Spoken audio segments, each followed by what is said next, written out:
it's all for play for still? I think so. Do you want to bet against us?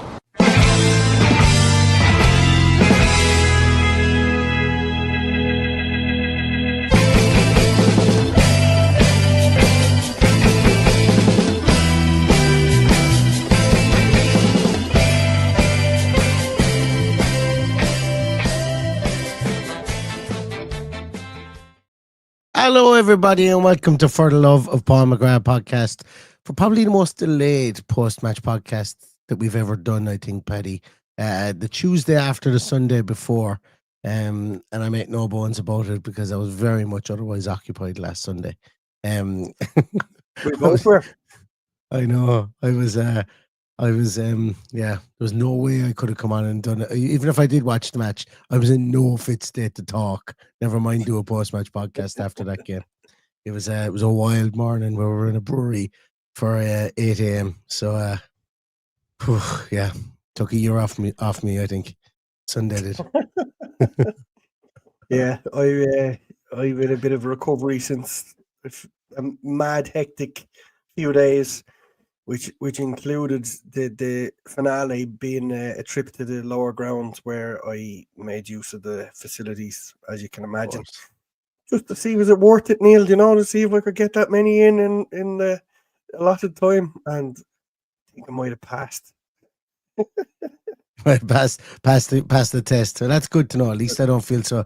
I don't feel like such a degenerate like I did when I woke up Monday morning. Anyway, but I did watch the match. I was still awake at I watched highlights of the game, and a mate of mine was able to log in. Let's just say, how would I put it this way? He has a way of recording all the games, and then re-streaming them afterwards. That's all I'll say.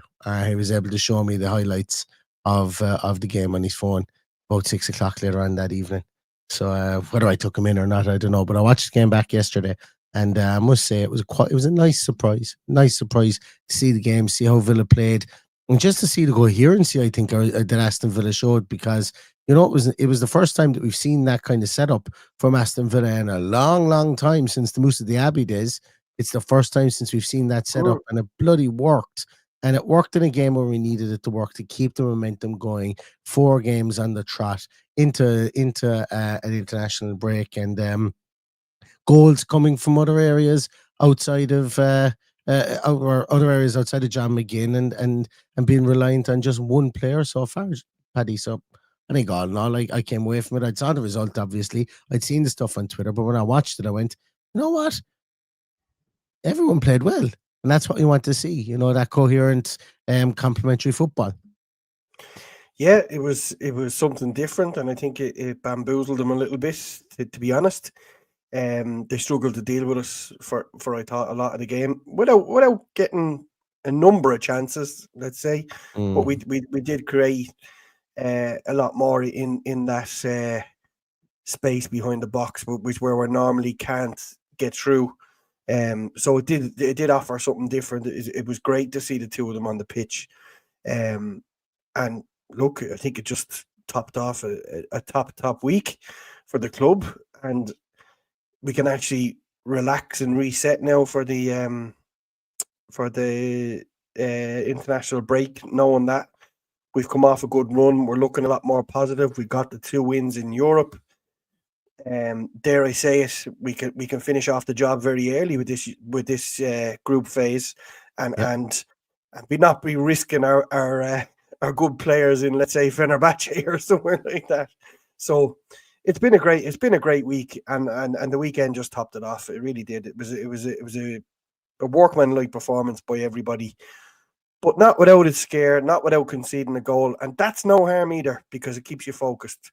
So I would have liked the clean sheet. We didn't get it, but we need to keep focused too. That the run needs to continue. We need to stop conceding like that. So it's okay to say that too. The fact that we said we've been excellent, and there's a lot to be positive about. There's a lot of players to be positive about, and I think the players themselves are a lot more positive, including a man who I bumped into on Sunday night. My He new left his friend cowboy Daniel hat. Marvin. Left his cowboy hat at home.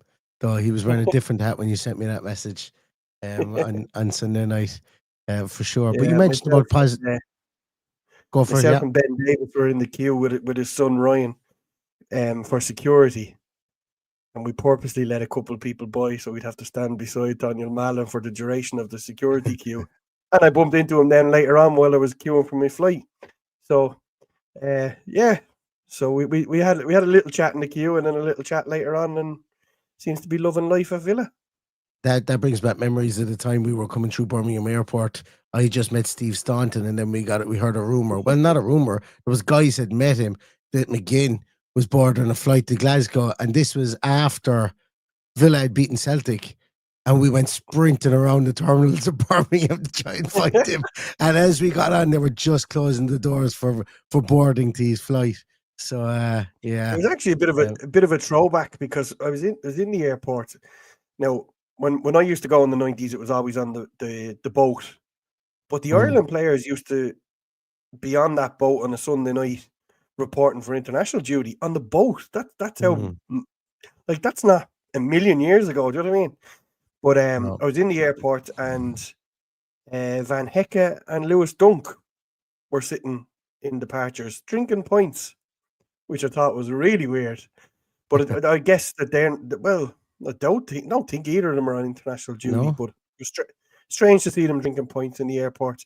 We didn't. There was a good few Villa players around. We didn't get to see Ian Matson or Lamar Bogarde or John McGinn, who was in the airport. So we missed out on him. But yeah, I did meet Harvey Elliott earlier in the day, funnily enough. So anyway, Just a day. it was a real throwback to when I used to stalk the players around the back of the players' entrance after the games for autographs and photos back in the 90s. But yeah, it was a strange old day, and yeah, I nice would to be able to happily do go it through that after a every win. week. Yeah, nice to be great able to do it win. after a win. And to be as stuck well. in the queue with a guy who's just had his best performance in the Villa shirt, scored 2 goals, and absolutely full of life was great. Great to see it. So yeah, and look, I've been. He's somebody that I've actually name checked in the podcast before as Malin, because we know it's there. We know he'd scored individual goals last year, you know, coming off the bench and stuff like that. And this year, when we were looking for goals, and Ollie Watkins didn't look like he could even get 20 touches in a game, never mind score a goal, just because we were performing so poorly. And I was calling for people to grab things by the scruff of the neck. He was a name I would come to. I was saying, like, well, Morgan Rogers obviously needs to do it. Then John McGinn started scoring a few goals and grabbing it by the neck. And next logical person I was saying was, well, Watkins doesn't start scoring. Who's our next number 9? And it's Daniel Mallon. So he needs to stand up. And this game was brilliant for him to get those 2 goals. 2 incredibly well taken goals. Like, the technique for both of those goals is just French kiss stuff. Like, really, really good. Or chef's kiss. French kiss stuff. Chef's kiss stuff, should I say? The French kiss stuff as well. I'm sure there's a lot of that done in the stands after those 2 goals. There's certainly a lot of it. I'd say a lot of it done later on that evening. After those 2 goals, a lot of people went home happy. Probably, but yeah, look, there were 2 really, really good goals. There were 2 opportunistic goals as well, and there were 2 goals that he needed, as I say. And but you know what the great thing about the performance was, Paddy? We created a ball of chances. Yes, did we miss a few chances? We did. Dubravka was inspired. Like, how he saves that header from Ezri Konsa is beyond me. The shot from Matty Cash, how he saves that after the deflection is beyond me. The save from Morgan Rogers. Now, yeah, Rogers doesn't get it up and over him, but still, you know, there's a lot of bodies in his way to come out through there. It's some really, really good saves. And it could have been 5 at half time. It could have been. We had a lot of chance. So maybe not 5 at half time. Could be 5 at the end. And we had a lot of good chances. And that's what we want. With 15 efforts on goal, that's the big thing. I would have been a bit like, ooh, you know, if we were played well but only had 2 shots on goals and they were the 2 shots we scored, like, that's the nervy thing that Villa fans have had this year. It's like, oh, we win the game, we've only had 3 shots on goal and 2 of them go in, you know. That's not the way that you want it to be. You want it to be, yeah, we dominated, we had 15 shots on goal, we scored 2 of them, we looked comfortable, and we had played exciting football. That's what we've been looking for this season, and it happened. Yeah, and 5 shots on target, which is great. Mm. Great to see. People taking them on. Shall we talk about the challenge on Buendia? Or should Yeah. Do I need a What was it reference like? this week? What was it? What was it like? Oh yeah, it was a lot of bollocks. Like, don't get me wrong. Can I play it? Actually, wait a minute. I haven't played it at all this year. Let's play the Paddy's reference.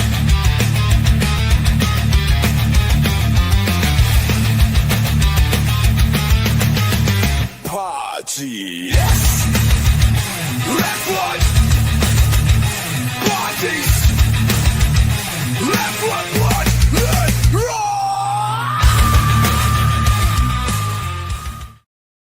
I completely forgot I had that. We haven't had much chance to play it recently, but this is definitely one. Definitely one. Go for it, Paddy. Fill your boots. Well, the problem I have is there's a duty of care for these officials, for players. If whatever about Andrew Kitchen missing this, the guys who are sitting in the VAR box have a duty of care to the player. And we all know that kids imitate this. Kids do exactly the same thing if they think they're going to get away with it. So they've sent out a message now to the rest of the league that you can lead with your elbow, and then the referee will go, "Oh, it's grand. He's only 5'7". You're fine. Just get on with it. You were trying to hold someone off." But I think he had a little sneaky little look and left it on him. I thought it was a poor challenge, and it was a red card all day long. Oh, red card all day long. Do you know what? The second I saw it, it reminded me of when. Look, I'm not going to say this is when firing an elbow became a hot topic or haute couture or anything like that. But I have a vivid memory of the Premier League going absolutely, and matching it and everything, going absolutely bonkers about Faustino Asprilla doing it all the time. And then next thing they started really, really clamping down. No, his was egregious stuff. He'd turn around, he'd take a look, and he'd just go, and he'd absolutely like give you the point of it and cross the side of the nose. I don't think that was any too dissimilar. Like, I think there was definite intent in that, absolute intent in that. Now, when I was reading Twitter afterwards, it was like as if Bundy was knocked unconscious. I don't know, was he? Like from watching the game, you know, couldn't see it or whatever like that. It looked like he moved around afterwards. I don't know. It still was bad. Doesn't matter whether he was knocked unconscious or not. Like the fact that it was took that long to get him off the. Yeah, oh, he would have been. It looked like absolutely. But it was. Like how as you said, how VAR don't get involved there. Like VAR are determining whether something is an inch higher than, you know, over the ball or under the ball. You know, they get involved for an awful lot less. That was look, silly action by the young man. To me, it seemed like that Michael Oliver sat in the VAR box with his feet up and went, "Villa, this game won. It's fine. We get away with this one, and we shouldn't be letting them away with it. We should be calling them out because that is disgraceful." There's been worse challenges or a lot less challenges getting red cards for this season. We can't be letting players away with that. That is nasty. It's a nasty little one now, and wasn't happy with it at the time. Wasn't quite sure. What was it like live? The distance I was at. Pardon? What was it like live? Well, I wasn't quite sure of the contact, but I knew he wouldn't have stayed down that length of time. And when I saw the stretcher coming out, I went, "This must have been bad. There's no way he stays down like that."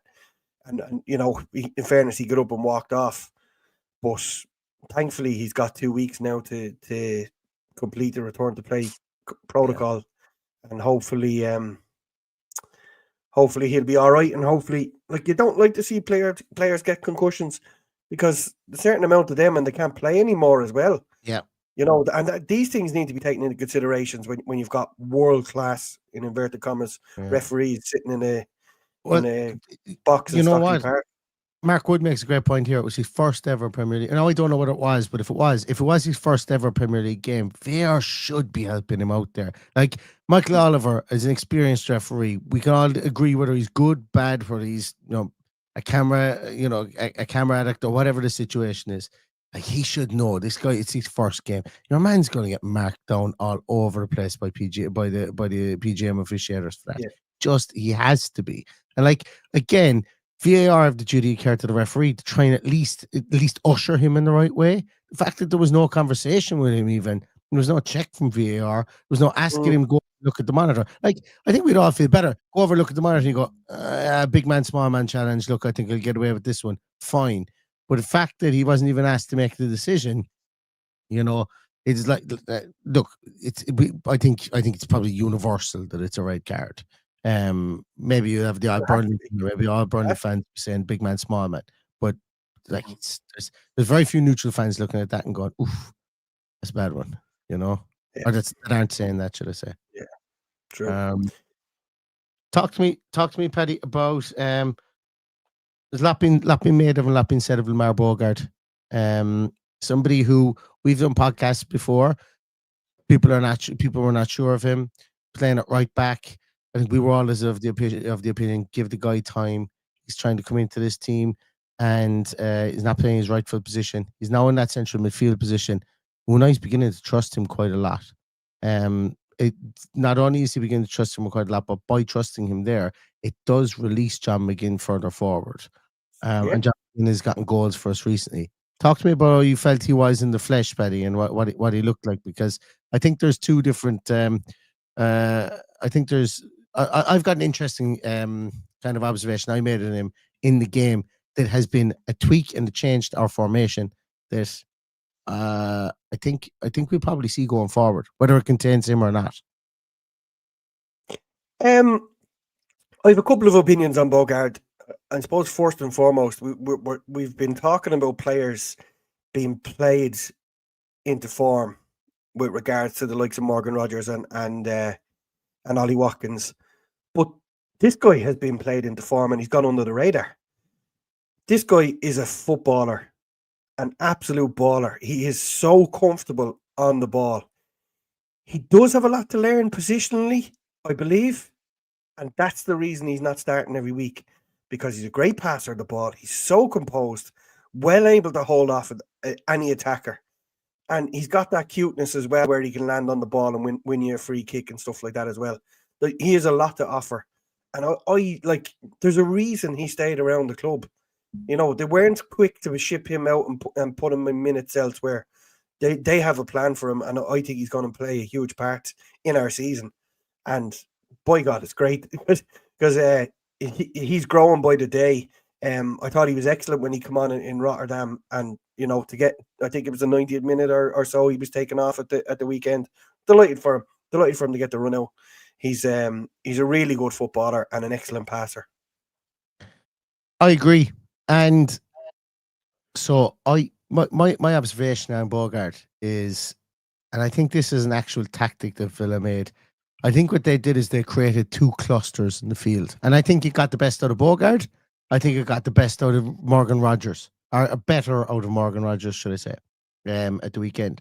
It created two clusters, and I think two of the massive beneficiaries of it were Luca Dean as well. I think Luca Dean was a big beneficiary of this. So what am I talking about? If I can put my teeth in and get talking again. So Konza, Bogarde, and John McGinn were very close together for an awful lot of that game. Really close together. Matty Cash was pulled a bit further wide. And Daniel Mallon had the literal acres in front, because the conurbation at the other side was not Digne, Pau Torres and Bogarde Kamara. It was Watkins, Rogers, and Kamara were huddled together in that area at the front, which allowed Rogers to break forward into the center, which allowed Watkins, you know, to go wide and to cross over in some of those runs that he had. But it allowed Digne to stay wide too as well. So you had two areas of the field where you bunched everything in together. It meant that I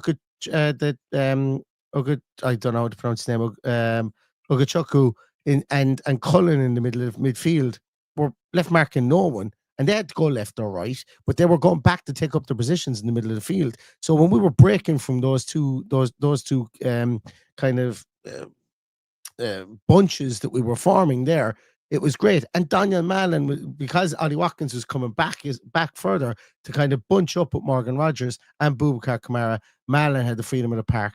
We're pulled 6 and 5 wide because Mallon came over to the right as well.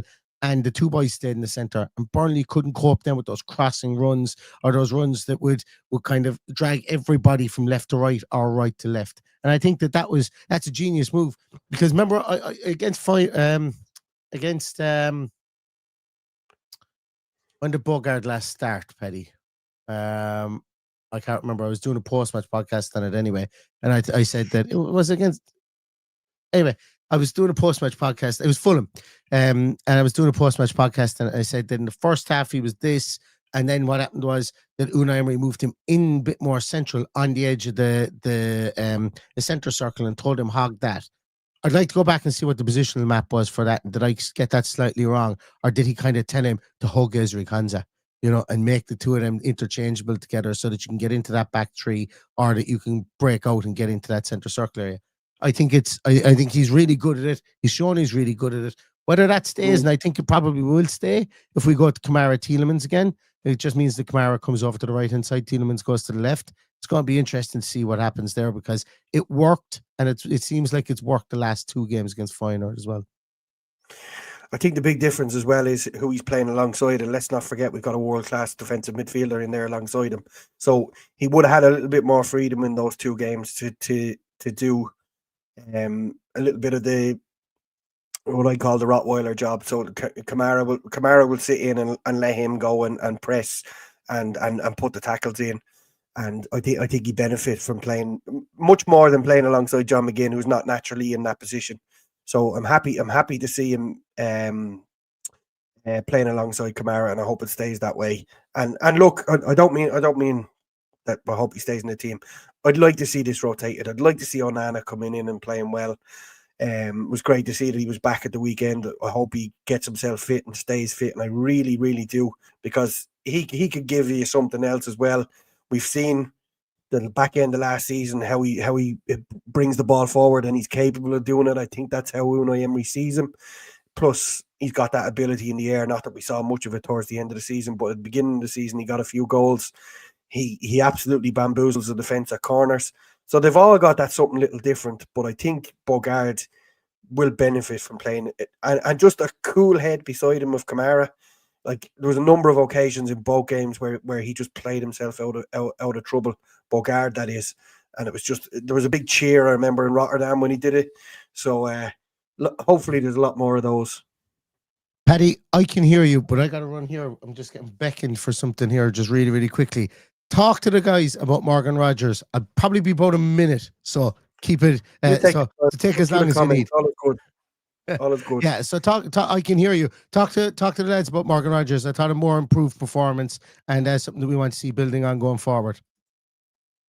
Yeah, still probably not up to what we're used to Morgan Rogers being, especially last season.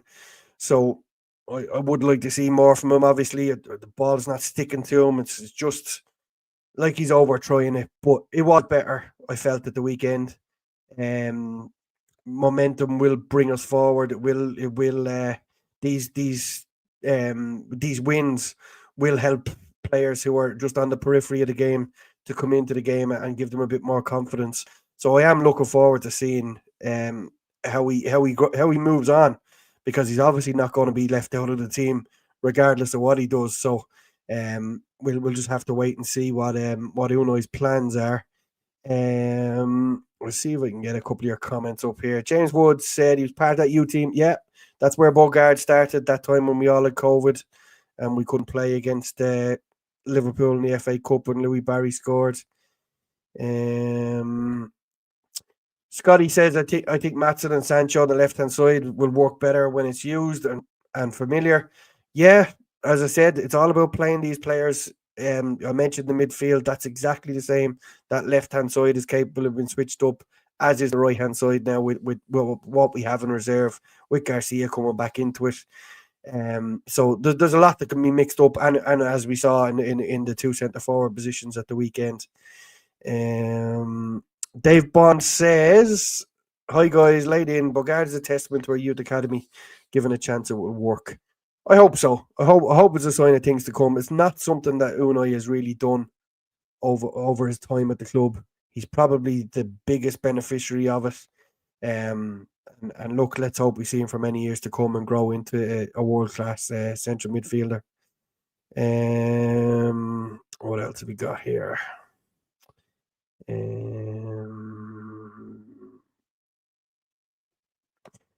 So Kelvin says, momentum is such a powerful thing. Winning form means we look at the Spurs game differently.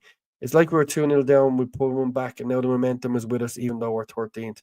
Yeah, we're 13th, but like how far off the European positions is it's not a whole pile. But I totally get you. Winning is a habit. I've always said it. Scoring is a habit. Playing well every week is a habit. It's very rare when you're playing well that you drop off. You might drop off a little bit, but you never go from having a really good run to having stinkers. There's normally something that puts a bit of doubt in your mind. But look, we'll reserve judgment on Morgan Rogers just yet. I think it's a little bit early to call him out. We've got back into it with him in his place. So with him still in his position. So I'm more than happy to support him and get behind him if Unai thinks. And look, he's looking at him every day in training, so he definitely thinks he's capable of doing it. Welcome back, Neil. How are you? Are you okay? Have we lost you? Can't hear you because you're not talking.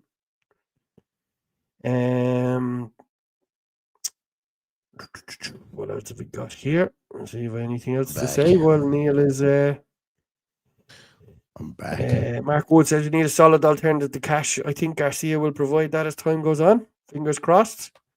Yeah, that's actually a good point. It's disappointing that we look. I suppose remember I was saying we could have been 5-1 at the end. It's disappointing we weren't 3-1 up or 4-1 up or something like that in a game to get Garcia. Now, I know he's had his injury troubles and stuff like that, but you know we're going into the murderer's row. Well, I suppose Spurs, Liverpool, Man City. It is a murderer's row. You ain't going to get much game time there either. I'd be expecting though. You mentioned Paddy about maybe wrapping up the Europa League qualification pretty soon. You know we've got some favourable games there. Obviously, all of them will be taken with the reverence that they deserve. But likes of young boys, likes of Basel, they'll be tough games. But I'd say that we will see one or two different types of players in there, you know, over the course of that. So it'll be interesting to see there. But yeah, and look, you gotta think that go ahead Eagles should be a team that we've beaten with reserve players in there. You got to see, and the same goes for Maccabi Tel Aviv and young boys. So there are next 3 games in Europe, 3 winnable games with some backup players in there. We win the 3 of those, we've qualified for the next round. Simple as that. Yeah. And then, absolutely. We win 2 of them. 12 will get you qualified. 12 will get you qualified. Well, I want to and who's that to say that? Not play in February. So that's what I'm thinking. Yeah. But who's not to say that we don't see Bogarde revert back to right back at some stage? Possibly. I don't see that. Mm-hmm. Like if he's playing well enough and you get him in the team, your back 4 going forward then becomes a back 3 where Bogarde can maybe step up into that inverted fullback position. It's not something Unai Emery has done, but if he does that, and maybe Gassand, obviously who didn't start this game, maybe if Evan Gassand then can come back and play that wing back role more, or you know, if he wants to sacrifice himself in that instance, don't expect him to do it. But maybe you've got a John McGinn that pulls out there into that right side. We've got Tielemans and Kamara back there as well. So in those 6 positions, there's tactical flexibility there. There is, and we know that Unai Emery sometimes can throw a bit of a strange one in there every so often and change it up a bit like that. So look, I think there's probably options. Like if Bogarde's playing too well, you leave him up. You can't leave him off the team, and yet other players are playing well as well, and you want to get that fluidity going forward. But maybe that's something that they look at there as well. But our defense needs to get better before we start doing that. Of course. Yep. Yeah. You want to talk a little bit about Rotterdam? Yeah. Before we go, finish up on Rotterdam there, yeah, and we'll get this one dusted off a bit early today. Yeah, it was a special day, I have to say. Not only for me, I think everybody said, with the exception of Mark and Emma Wood. Mark and Emma Wood said it wasn't the best European away day. They still think Leipzig was the best away day, but obviously it's 28 years or whatever since I got to that Atletico Madrid away day. So for me, it was pretty special to go there. I thought we were all looked after very well by the people of Rotterdam, and how the fan zone was policed and got us in and out to the stadium. The one downside was we were all stuck for nearly 40 minutes outside the stadium like a herd of cattle in a pen, and it did get a little bit worrying for a while. You know, if people start pushing here, which I think did at one stage. So it did get a little bit worrying, but eventually they got the gates open and got us through. So, but it was just a strange way after corralling us so well onto the trains. There was 2 trains for all the Villa fans, and then to leave us sitting there, I just thought was really, really strange. But absolutely amazing day, amazing atmosphere in the stadium as well. Stuck behind a pane of glass that wasn't washed or peeled the old stickers off, which I would have preferred. But we'll get over that because it was just amazing. Loved it, absolutely loved it. Bumped into Max and Simon and all the boys. Also bumped into B6 Ben, who was I think on his 4th trip away from his dad. I see Kieran there in the comments saying Ben properly enjoyed himself. So did my son on his first European adventure with Aston Villa. He's been away with Ireland all right, but not with Aston Villa. So it was pretty special, I have to say. And to the next day when we arrived into the fan zone for a pint, and the bar lady said we'd have you back every week, even over our own fans. I thought that was testament to how well behaved all the Villa fans were. And wouldn't change too much about the trip. It was just an amazing experience for me, being a Feyenoord fan for so many years to actually get there. And it was a good proper night. They do a little rave thing before it, and then an old boy comes out and sings the anthem, and everyone gets behind it. Nice. Really, really, really, really great under the lights, and turning off the lights for the anthem and then flashing lights for the rave. Great crack. Good crack is right. Well, the Dutch know how to do all that kind of crack, don't they? No better place to have a rave than in the Netherlands. That's for sure. Yeah, a game I would have loved to go to, and I saw that they released ticket details for Deventer for the Go Ahead Eagles game later on this month. So it is. There'll be very few getting into Go Ahead Eagles with the allocation. That's it. Yeah, very, very few. Very few indeed. And plus, after the dog I did in the weekend just gone, I don't think she's going to let me go anywhere anytime soon. Not this side of Christmas anyway. Not this side of Christmas. Although I do have one lads weekend away, but I have to come home in one piece because Bank Holiday Monday my little girl turns 4, so I can't be coming home in ribbons for that one. So it's that's for 20th anniversary when we won a big trophy. Myself and the team we're all going away for 20th anniversary of that, so it's going to be good fun. We're not going away. I'm going away. I get to go back home to my hometown and go on a bit of get a bus back to the middle of nowhere and just drink pints in the middle of nowhere. So that's really. When is that? The Bank Holiday weekend? 25th, yeah, the 25th. I will be doing podcasts that time because I'll be in Ireland and there won't be any overzealous stewarding. Is that the Sunday? No, the Saturday. All right. Well, we don't need to worry about the podcast till the Sunday because we're not playing Man Exactly. City until the Sunday. We're playing, which Man is City a this good Sunday, thing yeah. because I'm best man at a wedding on a Saturday. So I definitely wouldn't be doing any podcasting. No, definitely not. Definitely not. Well, listen, Paddy, it's been good to get the old horse back, or get the show back on the road again. It feels weird, like it was only last Thursday, but it feels like it was last year that I last did a podcast. But during the international break, I'm going to do a Villa AM series, so little short 8-minute snappy ones for those of you who remember what Villa AM was like. So yes, the team tune is coming back. I've got a series of 11 or 12 of those that I want to do, basically just highlighting player, because I think we've had quite a lot of players that have a lot of things that we could talk about. How the season started for them, and basically tell the story of their season so far. Look at it from a tactical point of view as well. So we'll try and put those together and talk about those over the coming days as well. Just to kind of keep the eye in the ear in for podcasting, because as you know, guys, I don't like the international break. I've fallen so far out of love with international football that it's just not on my radar anymore. So it's not what a better time than to go and do some self-scouting on how we've been, how players have changed, how their positions have changed, and what their output has changed, maybe from a statistical point of view over the next few days. So if you're into that stuff, please come and join us. We'd be delighted to have you every evening for the next while. Anyway, while we wait for Aston Villa to come back to play football again. Thanks so much, everybody. All those people that stopped me over the last few days in Rotterdam and at Villa Park and asked me, "Are you gone from the podcast?" I'm sorry. I've just had a rough few months and I've been in and out, but I don't envisage I'm going to get away to too many games between now and Christmas anyway. So you'll be stuck looking at my ugly mug and giving out about referees again. So I hope you're all okay with that. But no intention to step down or move away from the podcast. Just real life gets in the way sometimes. But great to hear all the concern that people had when they bumped into me. But absolutely not. And I would probably miss all of the crack and fun and messages we get in the group there. So I love the little community we have.